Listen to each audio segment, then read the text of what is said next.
Welcome to season 3 of the Mindfulness Pilates podcast. I'm Beverly Densham, Pilates teacher of over 23 years. I really look forward to bringing you tips to reduce back pain to feel good, relaxation, positive affirmation and inspiration every week to inspire you in body and mind for more relaxation, stretching, core stability, back strength and happiness. So Emma, big welcome to today's Mindfulness Pilates podcast. It's all about bringing more strength and happiness and calm and health and well-being to our beautiful listeners today. So Emma, thank you so much for being on the podcast. Thanks for having me, Bev. That's all right. Would you like to share sort of what you do and what your sort of job title is to start with?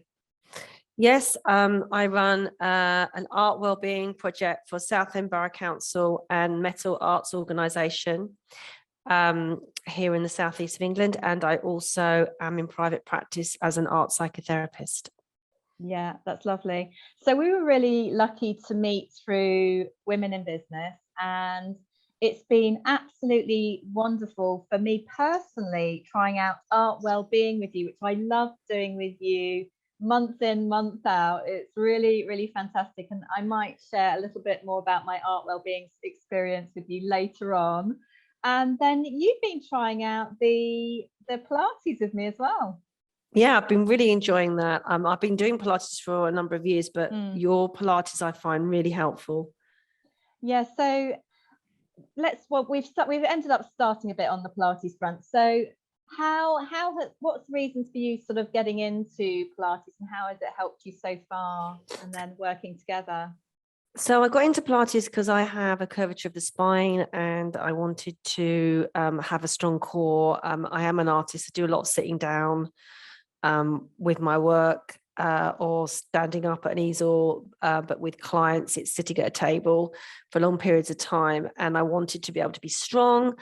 So that got me on my Pilates journey. And then when I met you, Women in Business, I was really intrigued by this idea of it being mindful and sort of more targeted. And I've really enjoyed working on that aspect with you, thinking about the mind and the body together, not just going to, well, I've had traditional Pilates, so it was just about the body, but this way it's far more holistic and it ties in with the latest neuroscience and what we're finding out through therapy theory and experimentation is that, you know, a holistic approach to therapy is so much more successful if we can think of the mind body as one. Very interesting, very interesting. So as you say, obviously when you do the Mindfulness Pilates with me, we're actually doing it on Zoom. So how do you find that? Do you find that, I mean, my clients generally find it just as beneficial. How do you find it? Yeah, I find it just beneficial. Obviously, if you were paying for a one-to-one in a studio, it would be more expensive. So it's much more accessible this way. But also I feel like I've got you there because you're in the room with me, even though it's on a screen. I can do it from the comfort of my home. But you're always there. You're great, Bev, because you always like make me move the camera if you can't see me. So I always feel you're really, really paying attention to me individually.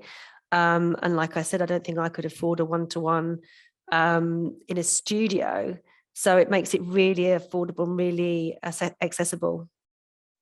I have to put my prices up. Anyway, so how do you find? But no, because you could, you know, you might get more people. You know, you would have to hire a studio, wouldn't you? So in a way, it keeps it more accessible for everybody. Yeah, I mean, I do teach in person at a studio as well, but yeah, most of it's like this now, which is, I have to say, is really fantastic. And how do you find the meditation, the mindset? You said you like the mindfulness side of it. So within the Mindfulness Pilates, I bring in the breathing, the relaxation, different meditations, different styles of breathing, the positive affirmations, sometimes visualization, 1 minute journaling. So how do you find all those bits? Yeah, I love that. I love the journaling bit. I love stopping and thinking, you know, what does your body need? What's going on for you right now? I do that a lot anyway in my own well-being kind of maintenance. I love the cards because it just gets you thinking outside the box, gets you thinking alternatively. So yeah, I really look forward to our sessions. And I find afterwards, the next day, it's really targeted those areas that you've asked me, what do I need to do? I find the next day, oh yeah, that's definitely been worked at. Yeah, so we wanted to work on triceps, backs of the arms, Yeah, as well as improving the posture. We particularly wanted to work on the strength and the tone, for example, of the backs of the arms, which is you can do in brilliant ways. You did it with weights, so it's like Pilates weight training, but with lighter weights. You did some really good weights work, so obviously to target that area, and so yeah, it's really good. So I thought we'd pause at this point before we delve more into psychotherapy and art therapy and the world of mental health and the mind even more. We'll pick a affirmation of the day. So I'm going to pick one from the Happy and Calm cards for today's podcast. This is for you. This is for you listening. This is for me as well. So I'm going to see the best card of the day. I feel like sliding them today, actually. So I'm going to slide them on the table and pick the best card for the podcast today. So we're going to go for this one. Let's see what we got. Oh my gosh, we got strength. I am strong. I keep myself fit and strong every day. Well, that is definitely something I'm working towards, as I'm 57 this year. And I know I'm looking forward to, 60, 65. I want to be strong. I want to be fit. I want to be able to carry on doing the work that I love. And that requires, not only an inner strength, but also a physical strength to keep doing the work I'm doing. Yeah, that's absolutely fantastic. And I think you do a lot already, for your health and well-being. So for those of you listening right now, what does that mean to you today? What does that mean to me today? For me, I feel an enormous gratitude that my strength is back this week, because after having COVID and being really ill with that, it took a while. When I first went back to work, the first couple of days were really difficult from an energy point of view. And obviously we work in professions that like looking after people. So you've got to have your batteries filled up to do your work. But by Wednesday, so this week, it's just so nice to feel normal again and be doing my usual level of Pilates, for example, as opposed to be back just walking to the corner of the street and hardly doing anything, because you've just got to build up very slowly. So I think it's a wonderful thing it's something we can always keep working on our strengths. I think that's the wonderful thing about it. We can always get stronger in every way. So yeah, have a think about what that means to you today. So let's delve into, how did you get into psychotherapy? Or perhaps first of all start, what is psychotherapy? Psychotherapy is a form of counselling. It's traditionally a kind of deeper form of counselling whereby the patient works with us, or the client, participant, whatever you'd like to call them, in very gently and very carefully looking at the difficult feelings and emotions they may be feeling, or that may be hampering their day-to-day life, and to very carefully have a look back with them on their life journey to see what may have caused these feelings, what may have been unprocessed, what traumas they may have been through that need to be reprocessed, relooked at in a very gentle and careful way, obviously. So you wouldn't delve straight in to something painful on the first session. It's, a qualified psychotherapist will take their time and build up the relationship with the client. A lot is also about the relationship, the alliance, the alliance between the therapist and their client. So for many of my clients, for example, they may not have had people they could trust in their childhood, and therefore trust has become an issue for them in their adulthood. So part of the therapeutic work is to have that trusting alliance with your client. The art aspect is that it's almost like having a third person in the room. You've got this third thing in the room. It's not just you and the client. There's the art materials, there's the art making. So that can be very helpful if you're talking about something very private and personal, something that you may have been led to think is shameful. Having art acts as a distraction. It can also produce good chemicals in the brain, helping you to calm yourself. It's self-soothing. We can use art as metaphors. I've worked a lot with children who aren't able to put into words what's happened to them, but they can draw images and imagery and metaphor that helps you get an understanding of their world. Yeah. So do you want to share more about your life and work journey? Because it's quite a fascinating read, and I'm not in the bio, we haven't got it all in there, so at the beginning of today's podcast, so it'd be nice for you to share in your own words your quite fascinating journey through the art, the education, and then massively into mental health. Yeah, in that area. So I was an arty child, so I was like, that was the only sort of thing I was really good at, and spent most of my time in the art room. I had a difficult childhood. I found the art space was my haven at school. I think that's true for a lot of people. It might be the football pitch, or it might be the music room, but there's usually a space where you feel the most comfortable. And I was really encouraged by my art teacher, so I was able to go to art college and do a degree. I had lots of physical health problems. So I had asthma and eczema, I think, because of my childhood, and nothing would make it better. Hospital stays. I had to go to hospital as a student at university, have been impatient with my eczema.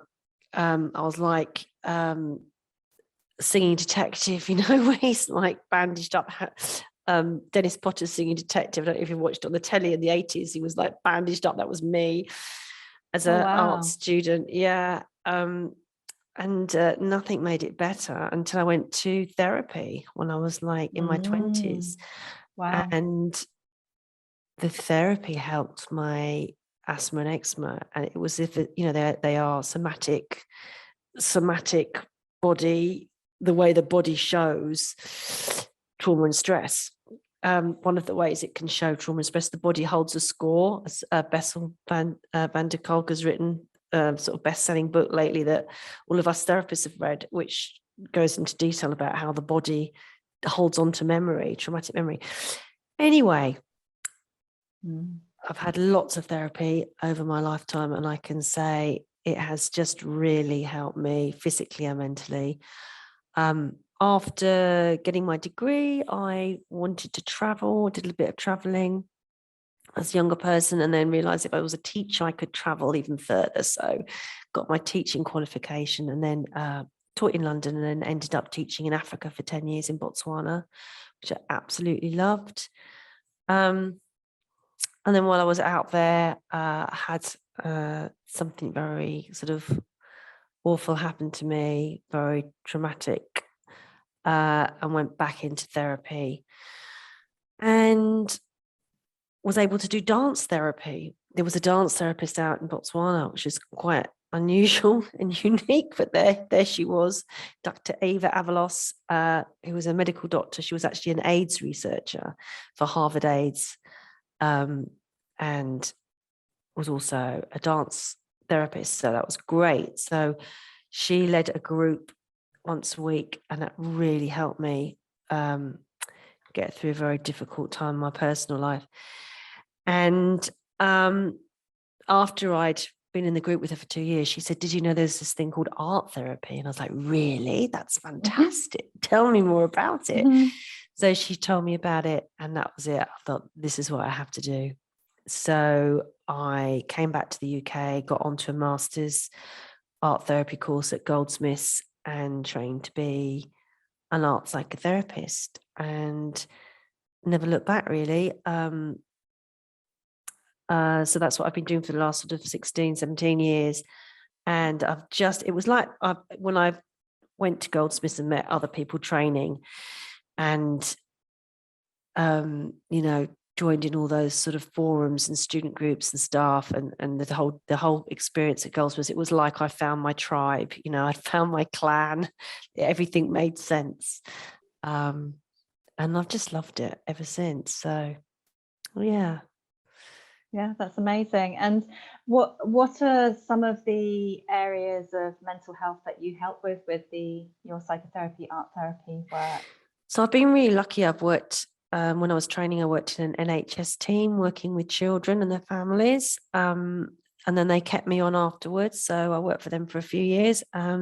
Also worked for a refuge, a women's refuge, with women and children fleeing domestic violence, and who had experienced very traumatic domestic violence, domestic abuse.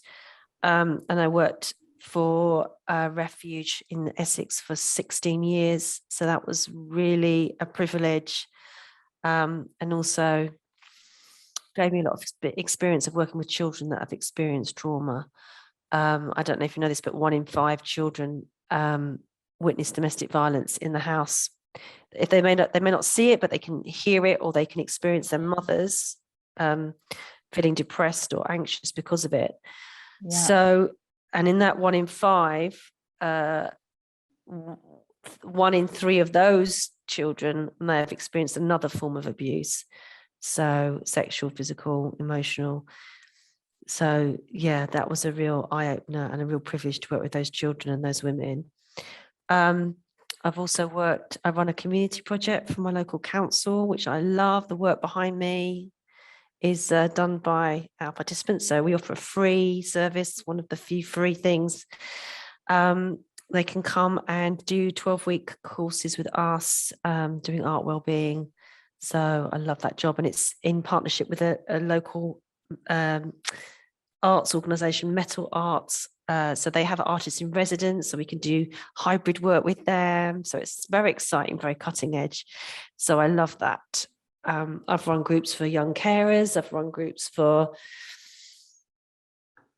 I do training overseas for a charity called Stepping Stones in Botswana, where we train. They don't have any, very few child psychotherapists. Well, last time I went, they had no child psychotherapists in the whole of Botswana. They may have a few psychotherapists now there, but very few on the ground, and very few that work with the most vulnerable children that have no money.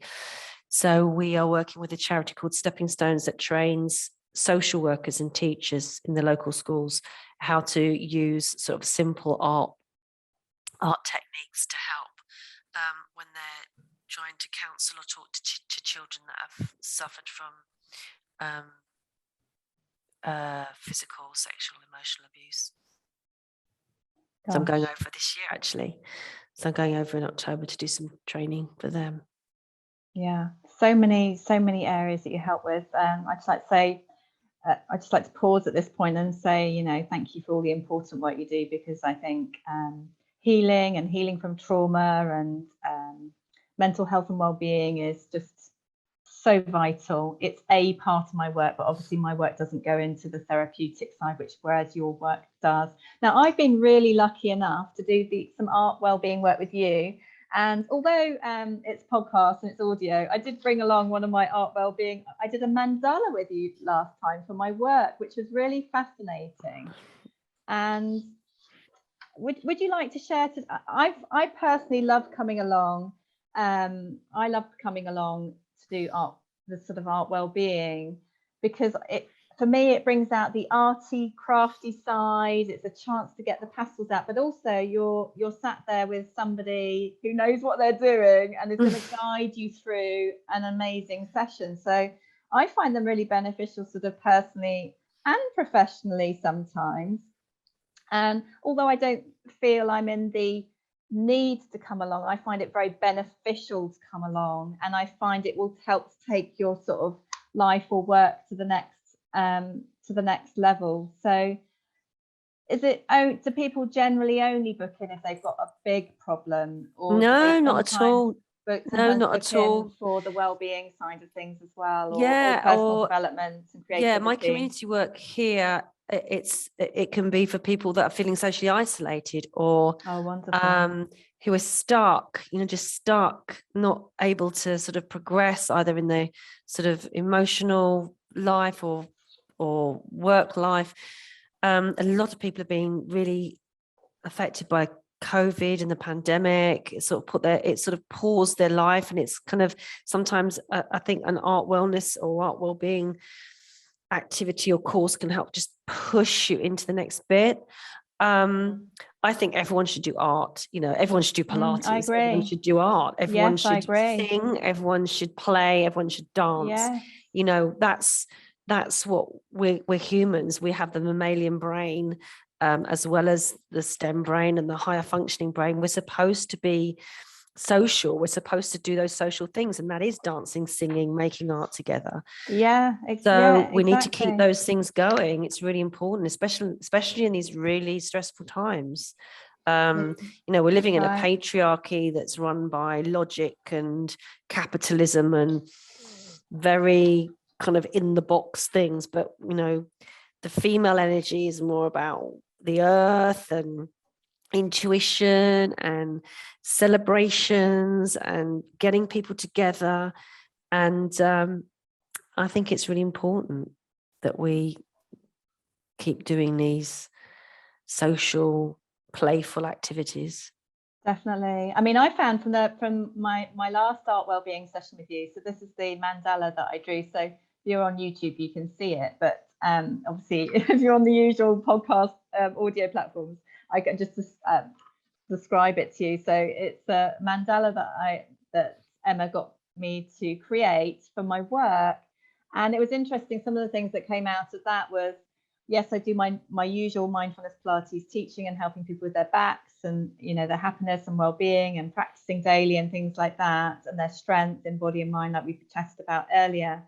But also at one-to-one and classes, but also I started it was about branching out, and all the little leaves on here about adding new growth of work in. So helping in corporate, helping lawyers, helping solicitors, helping their clients and families who might have been through a lot as well, with things like my happy kids cards and stuff. And then it led into a chat with you about important that I start offering the mindfulness and well-being workshops for schools and children's with like my happy kids cards, affirmations and things like that side of things. So it was bringing more expansion and growth to my work, which I was just looking forward to my session, and suddenly I'm offering more and more services in my work. So thank you for the amazing experience so far, and it will be to be continued. So before we go today, we've just got a few minutes left together. We will be doing a meditation after the tips. Emma said that she'd be happy to share with you 3 art wellbeing tips for daily life. So we'll start off with tip 1. What would you like to share for a tip 1 for you listening? So tip 1 is, I'm sure many of you may already do a morning journal practice, which I do. I regularly, wake up, as soon as I wake up, I do my morning journal. I think it's really important. It's a way of clearing the subconscious. But how about doing a morning picture? It can be a doodle. It doesn't have to, people think, I need to have pastels. I need to have a space. No, you need a pen, piece of paper. That's it, literally. So how about when you do your morning journal, do a little doodle as well? Could just be a heart, could be a spiral, doesn't matter. Could be a bubble with some flowers coming out of it, whatever. Just have a little drawer as well. 2 seconds, doesn't have to take long. That's a wonderful tip 1. It's a wonderful tip 1. Yeah. Or if you have a dream that you wake up with, instead of writing it, draw it. Draw the dream. And it doesn't have to be a masterpiece. It can just be a squiggle. It can be a couple of lines. I think people think art has to be wonderful. It doesn't. Art can be a highly finished, sophisticated piece, or it can be a doodle on a piece of paper. It really doesn't matter. It's the act of pushing a pen against a piece of paper and leaving a mark, basically. That's it. Number 2. What benefit will that give someone by expressing putting that onto paper? The brain is magical. We have feelings and things that we can't put into words that a few lines on a page make sense of. You're taking stuff from your right brain into your left brain. You're taking feelings, thoughts, images, ideas into the cognitive side, the processing side, and it just makes a bit of magic. And you may not know right now what that does, but a few minutes later or halfway through the day, you'll go, oh, I did that like cloud this morning. It's kind of making sense after what, I woke up feeling. It just give it some time. It helps to process. Okay, tip 2. Tip 2, draw your day as the weather. I think I did this with you. Yes, gosh, very interesting. Yeah. And you want me to do business with weather. Anyway, carry on. Yeah, it's something you can do at the end of the day. How has your day been in the form of weather? Well, it started off sunny, got a bit misty, and then there was a cold snap. If I had to do mine today, it was like, well, it started off sunny, it got a bit cold, and then it got very intense, like a cyclone. But it's kind of, the sky's clearing again. The great thing about that, and you can draw that, everyone can draw a cloud, everyone can draw a sun, everyone can draw what a tornado might look like. But it's like this thing that things pass, they do pass. So a cold snap will pass, so will the sun. But it's just bearing in mind that things are transient and it's okay. Difficult things will pass. So will nice things. So enjoy them while you have them. Another tip 3. Tip 3.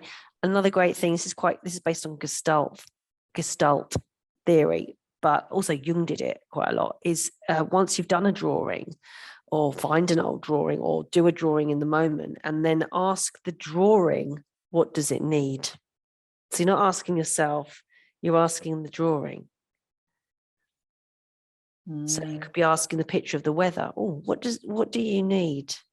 And it might be, I need a bit of sunshine. So then you can say, well, how can I give myself that? And it might be, well, you just need to talk to that friend that always makes you laugh, or go and have some scrambled eggs on toast, because they always, the colour and the taste always makes you feel of summer. It's just... That's a brilliant tip. Yeah, you got me to do that in my last Art Wellbeing session. This is my picture. It's me. I drew, but you asked me what I needed, and I've ticked off one of the things I needed, which was to go to a pretty garden and journal and sit and read and write and relax in nature. And the other thing on what I needed was the sea. And after I see you today, I'm off to the sea for a swim. Excellent. Well done. So but get into the habit of asking the picture. Yeah, ask the picture. It's really good. Yeah. Yeah. It just gives it another kind of, Yeah, it's absolutely fantastic. Well, we're going to go into body scan meditation now, and we're going to come back, see you after, to say farewell for the day. So hope you enjoy the body scan meditation. Welcome to today's relaxation and meditation, and just simply close your eyes.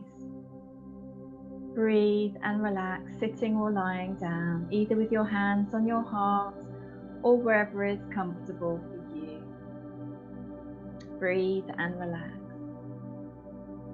Enjoy your body scan relaxation.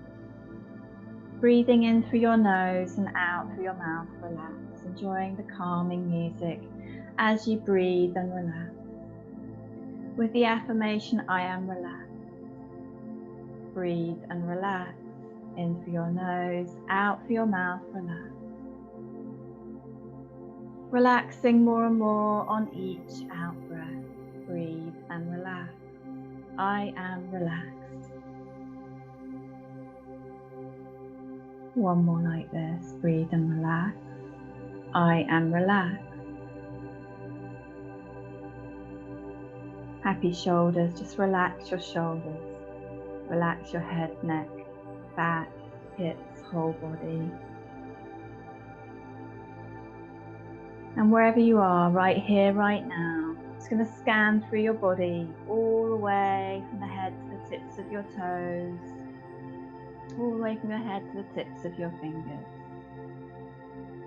I'm going to start off now by scanning all the way through from your head to the base of the spine, all the way through your head, your neck, your upper back, middle back to lower back. And now breathe naturally.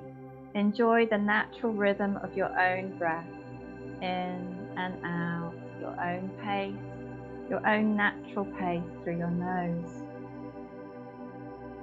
And just notice if there's any area of tension, tightness, stiffness, or stress. If there is any, take a breath into that area. And if there isn't, just breathe into the whole area.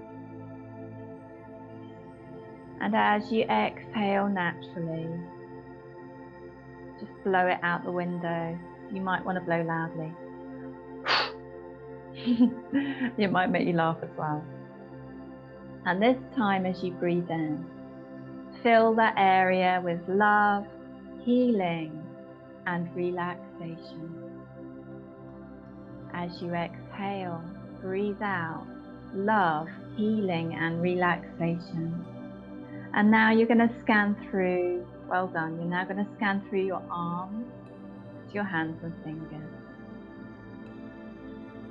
If there's any area of tension, tightness, stiffness, or stress, breathe into it. As you exhale, blow it away, blow it out the window. Just transmute into love and light. And now take another breath in. Scanning through, filling the air, and as you exhale in and out, just fill that area with love, healing, and relaxation for you, especially for you. Relax. And now scanning through, all the way through your legs, all the way down to your feet and toes. If there's any area of tension, take a breath in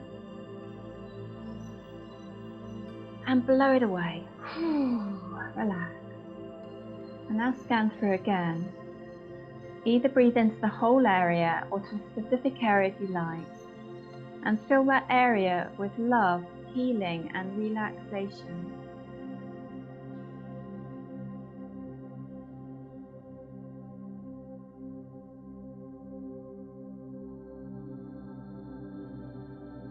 Breathe and relax.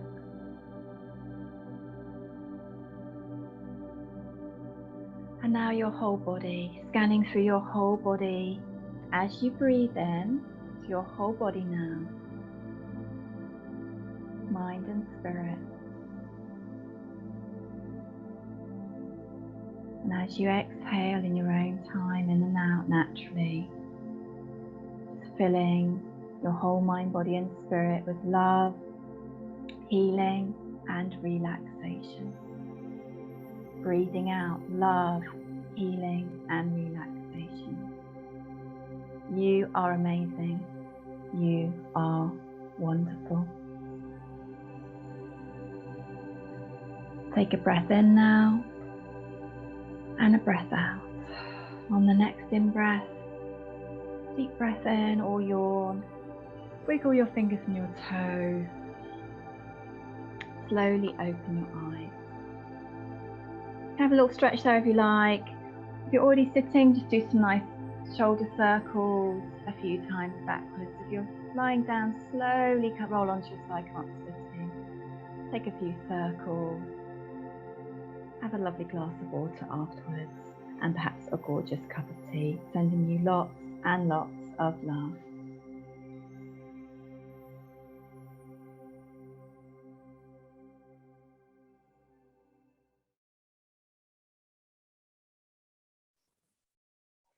So really hope you enjoyed today's body scan meditation. That was inspired by Emma today, because Emma says she loves body scan meditation. So how do you feel afterwards? We hope you really enjoyed that.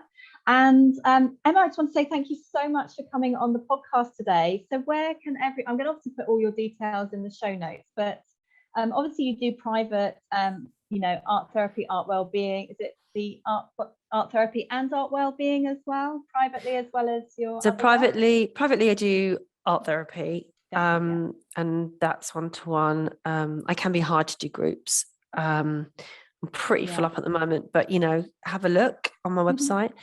And if you're listening in the South End area, we have free art wellbeing groups at Net Park Wellbeing in Chalkwell Park. You can find us on Metal Metal Culture's website. I think I've given those links to Beverly as well. Yeah, that's lovely. I'll put those in the show notes. And what's your website where everyone can find you? So if you just type in Emma Mills Art Therapy, I'll come up. Lovely.